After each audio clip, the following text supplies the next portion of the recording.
안녕하세요. 준영 아빠입니다. 안녕하십니까, 건호 아빠입니다. 네, 오늘 드디어 우리 416 안전사회 연구소 유튜브 방송 별별 연구소 TV 두 번째 시간입니다. 사실 지난번 첫 번째 방송을 업데이트하고 저희가 홍보는 전혀 안 했거든요. 뭐 아직 지금까지 이제 두 번째 찍는 건데 아직 경험치가 부족해서 뭐 3사판이라고 우리가 이제 세 번째 찍을 땐 좀 더 능수능란한 그런 모습으로 여러분들과 같이 할 수 있을 것 같습니다. 그때까지 기다려 주십시오. 맞는 말씀이고요. 그렇지만 저희가 일주일에 1회 이상 업로드한다는 약속은 업데이트한다는 약속은 반드시 지킬 겁니다. 자, 사무총님 오늘 2회차 어떤 내용 얘기하죠? 저희가 지금까지 그 세월호 관련된 재판들, 네. 그 재판들에 대한 재판 판결에 대한 읽기와 그다음에 분석, 비평 그리고 논의 이런 과정을 1년 동안 거쳐왔습니다. 네네. 지금까지 세월호 참사 진상규명과 같이 했던 그 민변 변호사님들과 같이 그 1년의 시간을 준비를 해왔는데 금년 4월 16일이 세월호 참사 8주기잖아요. 네네. 8주기에 맞춰서 그 내용, 그 결과를 책으로 만들기로 했죠. 일단 가제를 판결 유감 그렇죠. 이렇게 붙였는데 이 내용에 대해서 좀 오늘 그 소개를 좀 해드리려고 하고 있습니다. 그리고 사실 솔직히 그 판결문들을 읽으면서 많이 힘들었거든요. 그 판결을 읽는다는 것이 비단 저뿐만은 아닌 것 같고 소장님은 어떠셨어요? 맨 처음에 이걸 기획했을 때부터 변호사님들이 제일 우려했던 부분 중에 하나였어요. 힘드실 거다. 판결문을 읽는데 또 뭐 분석하는데. 근데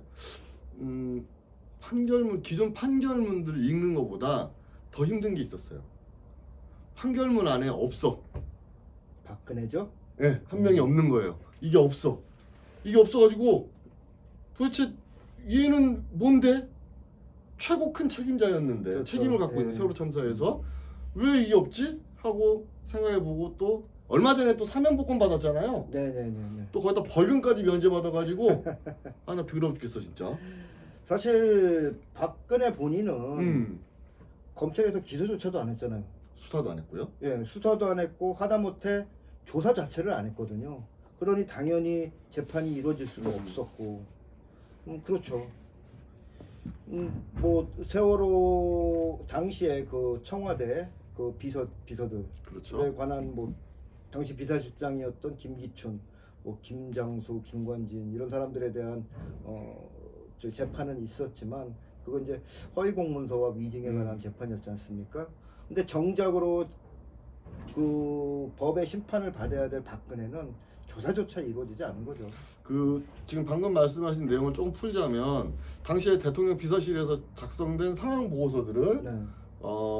모두 정호성한테 넘겼고 이메일로만 다 전달되었고 대통령이 실시간으로 이를 보고받은 적이 없는데 네. 보고를 받았다는 상황 보고서를 허위로 작성한 게 김기춘이라는 거잖아요. 그렇죠. 그래서 김기춘이 허위 공문서 작성으로 기소되고 뭐 징역 1년에 집행유예 2년을 받은 거고, 무죄 같은 집행유예. 그리고 윤전추 같은 경우에는 탄핵 심판 때 헌재의 탄핵 심판 때 위증을 한 죄로 그렇죠. 위증을 한 죄로 8개월 징역 8개월에 집행유예 2년. 뭐 한마디로 말해서 대통령 박근혜 7시간에 대해서는 아예 그냥 뭐 수사나 조사조차 없이 나머지 부분들만 가지고 지금 그 유죄 판결이 나고 그것도 집행유예 난 거잖아요. 뭐 정작 당사자인 박근혜는 이런 조사나 수사, 뭐 지금 있는 사참위 조사도 지금 안 받은 거고, 옛날에 검찰도 수사 조사를 안 했던 거고, 이게 말이 안 되잖아요. 말 안 되죠. 이 화가 나거든요. 사실 그 지금도 당시 대한민국의 최고 책임자였던 박근혜의 그 관련되어 있는 내용들 생각을 하면 진짜 화가 나거든요. 이 화는 뭐 앞으로도 뭐 사그러들진 않을 것 같고. 근데 말이 나와서 말인데 요즘 대한민국이 이 대선 전국인데 이 온 나라가 지금 시끌벅적하지 않습니까? 그렇죠, 그렇죠.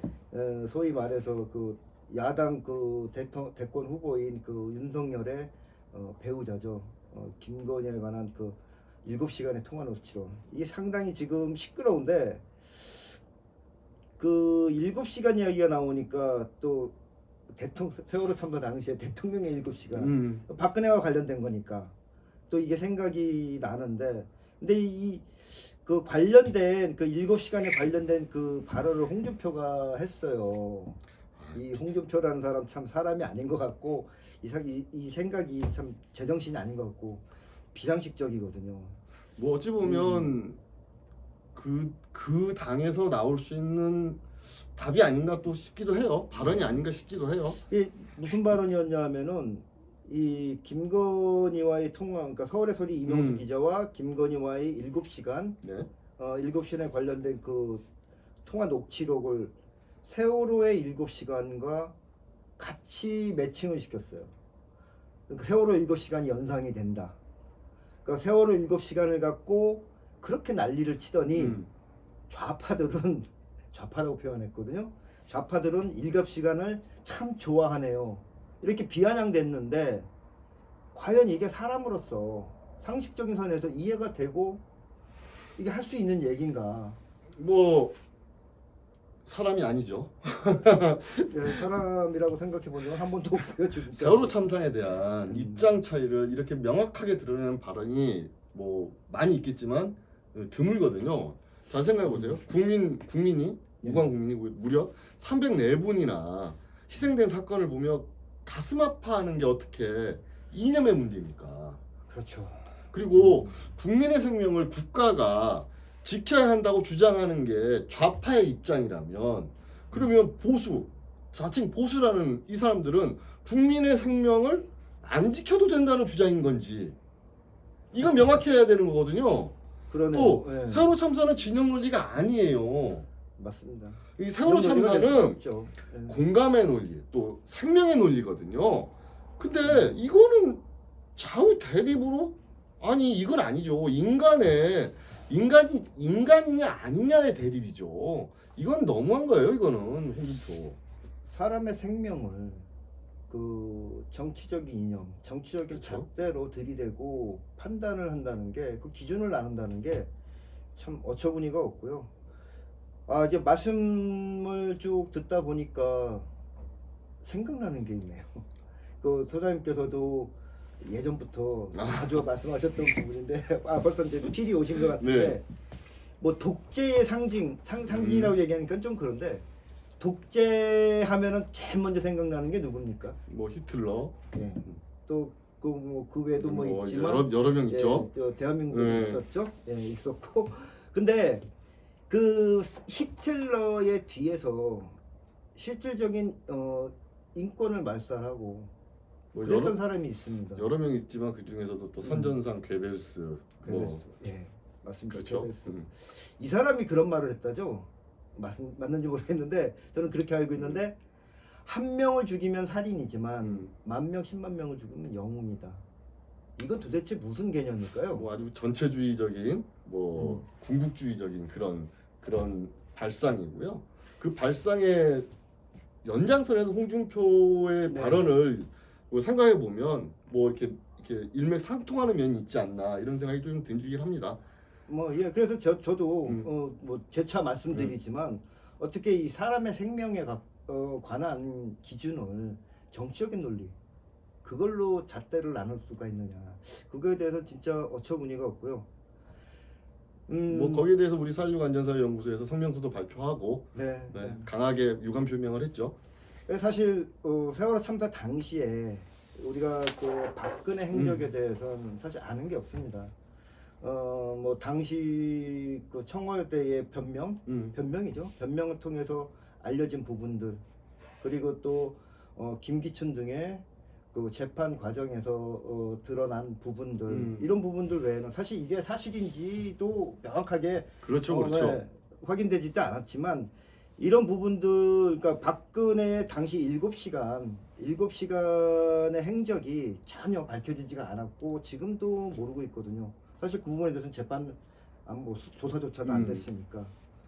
근데 이 박근혜가 오후 5시 약 한 10분경 5시 넘어서 중대본에 왔었지 네. 않습니까? 근데 이 박근혜도 참 그때 와서 진짜 어처구니 없는 헛소리를 했는데 무슨 얘기를 했냐면은 아니 구명조끼를 학생들은 다 입었다는데 그렇게 발견하기가 힘듭니까? 이 말이 도대체 무슨 의미일까요? 그게 좀 보면 상황 파악을 전혀 못하고 있었다. 전혀 그러니까 모르고 있었다. 2014년 4월 16일 당시에 네. TV 보도 전 채널 그리고 라디오 전 채널에서 세월호에서 난리가 났을 텐데 그거조차 보지 않고 있었다. 네. 그 보고조차도 받지 않고 있었고 뭐 이렇게 파악이 되는데요. 좀 확대해서 생각을 해보면은 결국에는 김기춘이나 김장수, 김관진 이런 사람들이 재판을 통해서 비록 집행유예이긴 하지만 그래도 어떤 실형을 받았다라는 유죄를 게, 받았죠. 유죄를 예. 받았다는 게 결국엔 박근혜한테 보고된 건 아무것도 없었습니다. 그러니 박근혜도 어떤 지시를 할 수 이건 또 박근혜 또 변호하는 또 얘기가 되는데 어쨌든 그 당시 참사 당시의 7시간의 행적은 앞으로 드러나야 될 밝혀내야 될 부분이고 또 가장 중요한 부분이라고 생각을 합니다. 동감입니다. 동감이고요. 근데 이제 당시에 이제 2014년 4월 16일 네. 당시 생각해 보면 저희는 뭐 사무처장님도 그러시겠지만 1시간 1분 1초 단위로 다 기억이 나지 않습니까? 네. 그날 뭐 오후 5시 10분이라고 한다면 저희가 그 당시 진도체육관 정도에 도착을 해서 그때 생존자 명단에서 우리 아이들 이름을 찾고 아이들이 없어서 내 아들 이름이 없어서 제 아들 이름이 없어서 무너졌고 많이 울었죠. 많이 울고 대성통곡을 하면서 팽목항으로 그래 죽어도 팽목항으로 올 것이고 살아도 팽목항으로 올 것이니까 우리 팽목항으로 가자 해서 가족들이 팽목항으로 달려가던 그 시간이었고요. 그래서 우리 이 심정을 이런 부모들이 심정이기 때문에 그래서 당시에 뭐 했냐 박근혜 대통령 당신은 뭐 했냐 이렇게 묻는 건데 이걸 연약한 여성의 뭐 사생활을 캐는 거라고 이건 네. 미친 거죠. 그런 프레임을 만들었죠. 아니 7시간을 좌파가 좋아한다고요? 아니 이런 말 하는 사람들 자체가 사람이 아닌 것 같아요. 그리고 또 어떻게 세월호의 7시간 이 부분하고 김건희 이 사람의 7시간을 이렇게 같은 선에서 놓고 얘기를 하는 건지 난 이 부분도 참 불만이 많아요. 이런 부분들을 이해가 되는지 물론 이해하실 수 있는 분들이 저는 없을 거라고 생각을 하고요. 물론 이런 말을 하기 위해서 저희가 유튜브를 하는 거고요.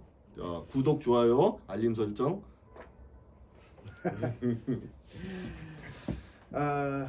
사실 저도 그날 기억이 생생하고 저는 끝까지 그 단원고등학교 체육관에서 우리 아들의 그 생존 소식을 기다리다 결국에는 5시 30분 넘어서 마지막 버스를 타고 팽목에 내려갔던 기억이 나네요.